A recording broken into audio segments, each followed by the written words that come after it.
నమస్తే అన్న. నమస్తే. 2024లో ఏపీలో సీఎం ఎవరు అవబోతున్నారు అనుకుంటున్నారు?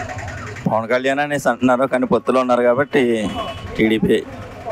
రాబోయే 30 సంవత్సరాల పాటు కూడా నేనే సీఎం అవుతానని జగన్మోహన్ రెడ్డి గారు అంటున్నారు.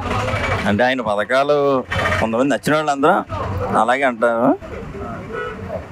ప్రభుత్వం ఎలా ఉందన్న, వైసీపీ ప్రభుత్వం? అది చెప్పడం కష్టం. అంటే నారా లోకేష్ గారు సీఎం అయ్యే అవకాశాలు ఉన్నాయన్న? లేదండి, అంటే చంద్రబాబు నాయుడు గారు ఉన్నారు కాబట్టి ఆయన అవడం కాదు, కానీ ఇప్పుడైతే నెక్స్ట్ ఫామ్ చేశారంటే మాత్రం చంద్రబాబు నాయుడు గారే చేస్తారు. కొడాల నాని గారు జనసేన పార్టీలోకి వెళ్తున్నారని బయట విమర్శలు జరుగుతున్నాయి, ఎంతవరకు నిజం? నాకు తెలియదండి అది. చంద్రబాబు నాయుడు గారు అరెస్ట్ పై మీ అభిప్రాయం? అది రాంగ్ అండి. ఒక మాటలో 24లో ఎవరు అవబోతున్నారు సీఎం కింద మీరు అనుకుంటారు? ఖచ్చితంగా అయితే ఇంక చంద్రబాబు గారే వాడు. ఈ అమ్మఒడి పైన, వాలంటీర్ వ్యవస్థ పైన మీ అభిప్రాయం? ఎక్సలెంట్ అండి. ఈ మద్యపాన నిషేధం చేస్తా అన్నారు, జరిగింది ఏపీలో? అది ఏ గవర్నమెంట్ చెప్పినా చేయలేదు, జరగదు. పవన్ కళ్యాణ్ చంద్రబాబు నాయుడు గారు పొత్తు అయి వస్తున్నారు కదా, దానిపైన మీ అభిప్రాయం ఏంటన్నా?